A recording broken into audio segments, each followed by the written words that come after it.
സ്ത്രീകൾ ചോദിക്കാറുള്ള ഒരു ചോദ്യമാണ്. നമ്മളൊക്കെ നമ്മുടെ വീടുകളിൽ നിന്നൊക്കെ ഖുർആൻ ഓതുമ്പോൾ, അപ്പോൾ നമസ്കാരമൊക്കെ കഴിഞ്ഞിട്ടൊക്കെ ഖുർആൻ പാരായണം ചെയ്യുമ്പോൾ നമസ്കരിച്ച ആ വേഷത്തിലും അതുപോലെ തന്നെ ആ നമസ്കാര കുപ്പായത്തിൽ അത് ഊരിവെക്കാതെയൊക്കെ ഇരുന്നു കൊണ്ടായിരിക്കും ഖുർആൻ ഓതുക. എന്നാൽ അല്ലാത്ത നിരവധി സന്ദർഭങ്ങളിൽ നമ്മൾ ഖുർആൻ പാരായണം ചെയ്യുമല്ലോ. അപ്പം മനഃപ്പാടമുള്ളത് ഓതും, നോക്കിയിട്ടൊക്കെ ഓതും, അടുക്കളയിലാകുമ്പോൾ അതുപോലെ തന്നെ മറ്റു അവസരങ്ങളിലൊക്കെ. അപ്പോഴൊന്നും ആ ഒരു ഹിജാബ് നിസ്കാരത്തിൽ ധരിച്ചിട്ടുള്ള ആ വിധത്തിലുള്ള ഒരു വേഷ വിധാനത്തിലായിരിക്കില്ല. തലയിൽ തട്ടമുണ്ടാവില്ല, അവനവൻ്റെ വീട്ടിലാണല്ലോ, തട്ടമുണ്ടാവുകയില്ല.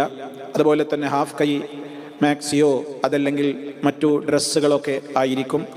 അതുപോലെ ആ വിധത്തിലൊക്കെ പിന്നെ ഒരു ഔറത്ത് നിസ്കാരത്തിൽ പാലിക്കുന്ന ഒരു കണിശതയൊന്നും പാലിക്കാത്തൊരു വീട്ടിൽ സാധാരണ നടക്കുന്ന അവനവൻ്റെ വീട്ടിൻ്റെ അകത്ത് കൈകാര്യം ചെയ്യുന്ന ഡ്രസ്സുകൾ, അത് പല ഡ്രസ്സുകളാവാം, പല വിധത്തിലുള്ള ഡ്രസ്സുകളാവാം. അങ്ങനെയൊക്കെ ആകുമ്പോൾ നമ്മൾ അങ്ങനെ ആ ഒരു വേളയിൽ ഖുർആൻ പാരായണം ചെയ്യാൻ പറ്റുമോ? അതോ നമ്മൾ തലയൊക്കെ മറച്ച് മുടിയൊന്നും കാണാതെ തലമറച്ചിരുന്ന് ഹിജാബ് പാലിച്ചുകൊണ്ടാണോ ഖുർആൻ പാരായണം ചെയ്യേണ്ടത് എന്നുള്ളതാണ് സാധാരണയായി ചോദിക്കപ്പെടാറുള്ളത്. ഈ വിഷയത്തിൽ പണ്ഡിതന്മാരോട് ചോദിക്കപ്പെട്ടിട്ടുണ്ട്, പണ്ട് കാലത്ത് തന്നെ ചോദിക്കപ്പെട്ടിട്ടുണ്ട്. അവരെല്ലാവരും പറഞ്ഞിട്ടുള്ള ഒരു കാര്യം, ഒരിക്കലും വിശുദ്ധ ഖുർആൻ പാരായണം ചെയ്യുന്നതിന് ഔറത്ത് മറക്കുക എന്നുള്ളത് ഒരു നിബന്ധനയല്ല, അതൊരു ഷർത്തല്ല. എന്നാൽ നമസ്കാരത്തിൻ്റെ ഒരു ഷർത്താണല്ലോ. ഔറത്ത് വെളിവായിക്കൊണ്ട് ഒരാൾ നിസ്കരിക്കാൻ പാടില്ല, അവൻ്റെ നിസ്കാരം ശരിയാവുകയില്ല, സഹിഹാവുകയില്ല, ബാത്തിലാണ്. എന്നാൽ ഖുർആൻ പാരായണത്തെ സംബന്ധിച്ചിടത്തോളം അതിൻ്റെ അദബുകളിൽ ഒരു അദബാണത്, പാലിച്ചാൽ നല്ലത് എന്ന് പറയപ്പെടാവുന്ന കുറേ അദബുകളുണ്ട് ഖുർആൻ പാരായണം ചെയ്യുമ്പോൾ. വുളുവോടെ ഖിബിലക്ക് പിന്നെ തിരിഞ്ഞിരുന്ന് ഉള്ളതിൽ വെച്ച് നല്ല വൃത്തിയും ഒക്കെയുള്ള നല്ല വസ്ത്രം ധരിച്ച് സുഗന്ധം ഉപയോഗിച്ച് ഖുർആൻ പാരായണത്തിന് മുമ്പ് പല്ലൊക്കെ തേച്ച് വൃത്തിയാക്കി റബ്ബിൻ്റെ കലാമ് പാരായണം ചെയ്യല്ലേ. അപ്പോൾ ആ അർത്ഥത്തിലൊക്കെയുള്ള മര്യാദകളൊക്കെ പാലിച്ചുകൊണ്ട് വളരെ അടക്കത്തോടെ ഒതുക്കത്തോടെയൊക്കെ പാരായണം ചെയ്യുക, അതൊക്കെ അതിൻ്റെ ആദാബുകളാണ്.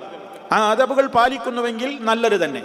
എന്നാൽ ഒരാളത് പാലിക്കുന്നില്ല, ഇങ്ങനെ ചില സന്ദർഭങ്ങളിൽ അങ്ങനെ, ഇപ്പം എല്ലാ സമയത്തും അങ്ങനെ പറ്റൂലല്ലോ. അവനവരെ വീട്ടിലാകുമ്പോൾ എപ്പോഴും പോയിട്ട് ആ രൂപത്തിലൊന്നും ആ ആദാബുകളൊന്നും പാലിക്കാൻ പലപ്പോഴും പറ്റില്ലല്ലോ.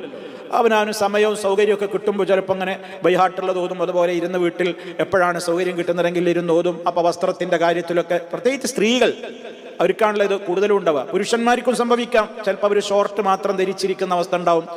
അവരുടെ ഔറത്ത് എന്ന് പറയുന്നത് മുട്ടുപൊക്കിളിൻ്റെ ഇടയ്ക്കുള്ള ഭാഗം ആണല്ലോ. അതും ചിലപ്പോൾ കാൽമുട്ടിൻ്റെ മീതെ കയറി നിൽക്കുന്ന ഷോർട്സുകളൊക്കെ ധരിച്ചിട്ടൊക്കെ മാത്രം വീട്ടിലൊക്കെ നടക്കും. അപ്പോൾ അത്തരം ഘട്ടങ്ങളിലൊക്കെ നമുക്ക് അങ്ങനെ ഖുർആൻ ഓതുന്നതിനൊക്കെ വിരോധമുണ്ടോ? ഇങ്ങനെയുള്ള കാര്യങ്ങളൊക്കെ പലപ്പോഴും ആളുകൾക്ക് സംശയമുണ്ടാകാറുണ്ട്. അതേപോലെ തന്നെ ചിലപ്പോൾ കിടന്നിട്ട് ഖുർആൻ ഓതാൻ പാടില്ല, നീ എന്താ കിടന്ന് ഖുർആൻ ഓതുന്നത്, അങ്ങനെ ചാരിയിരുന്ന് ഖുർആൻ ഓതുക, അങ്ങനെയൊക്കെ പറ്റുമോ? അതോ ഇരുന്ന് തന്നെ മാത്രമേ ഖുർആൻ ഓതാൻ പറ്റുള്ളൂ? ഇങ്ങനെയൊക്കെയുള്ള സംശയങ്ങളുണ്ട്. വിശുദ്ധ ഖുർആൻ പാരായണത്തെ സംബന്ധിച്ചിടത്തോളം നിന്നും ഇരുന്നും കിടന്നും നടന്നും ഒക്കെ പാരായണം ചെയ്യാം. ഖുർആൻ പറഞ്ഞതെന്താണ്? അല്ലദീന യദ്കുറൂനല്ലാഹ ഖിയാമൻ വഖുഊദൻ വഅലാ ജുനൂബിഹിം, അവർ നിന്നുകൊണ്ടും ഇരുന്നുകൊണ്ടും കിടന്നുകൊണ്ടുമൊക്കെ അള്ളാഹുവിനെ ഓർക്കുന്നവരാണ്. അള്ളാഹുവിനെ കുറിച്ചുള്ള ദിക്റുകളിൽ ഏറ്റവും ആഴമായ ദിക്റാണ് ഖുർആൻ. അപ്പം അതുകൊണ്ട് തന്നെ അതിന് ഔറത്ത് മറക്കൽ ഒരു നിബന്ധനയല്ല. അപ്പം അതുകൊണ്ട് ഔറത്ത് മറക്കാതെ തന്നെ തല തുറന്നിട്ടുകൊണ്ട് തന്നെ ആ രൂപത്തിൽ അങ്ങനെയുള്ള ഒരു വേഷവിധാനത്തിൽ തന്നെ സ്ത്രീകൾ ഖുർആൻ പാരായണം ചെയ്യുകയാണെങ്കിൽ അതിൽ ഒരു തെറ്റുമില്ല, അത് അനുവദിക്കപ്പെട്ട ഒരു കാര്യമാണ്. അപ്പം അതുകൊണ്ട് തന്നെ കാര്യങ്ങളൊക്കെ വളരെ എളുപ്പമാണ്. പലപ്പോഴും ആളുകൾ ഇതൊക്കെ ഇപ്പോൾ വളരെ പ്രയാസമല്ലേ എന്ന് വിചാരിച്ച് അവസരം കിട്ടുമ്പോഴൊക്കെ ഖുർആനിൻ്റെ പാരായണത്തിൽ നിന്നും മടിച്ചു നിൽക്കേണ്ടതില്ല.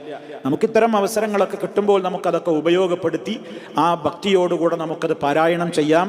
എന്നാൽ ഇതിൻ്റെ ഈ നേരത്തെ പറഞ്ഞ അദബുകളൊക്കെ പാലിച്ചുകൊണ്ട് നമുക്ക് എത്രത്തോളം ഏതൊക്കെ സമയങ്ങളിൽ ലഭ്യമാകുന്നുണ്ടോ ആ സമയങ്ങളിലൊക്കെ അങ്ങനെയും ചെയ്യുക.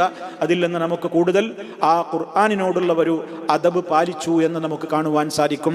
എന്നാൽ അതൊരു നിബന്ധനയല്ല, അത് ചെയ്തിട്ടില്ലെങ്കിൽ തെറ്റാണ്, അല്ലെങ്കിൽ അതൊരു ഷർത്ത് കൈവിട്ടു പോകുന്ന കാര്യമാണ്, നിർബന്ധമായൊരു കാര്യം ഉപേക്ഷ വരുത്തിയതാണ് എന്നൊന്നും അതിൽ നമ്മൾ ധരിക്കേണ്ടതില്ല. ഇതാണ് ആ വിഷയത്തിൽ നമ്മൾ മനസ്സിലാക്കിയിരിക്കേണ്ടത്.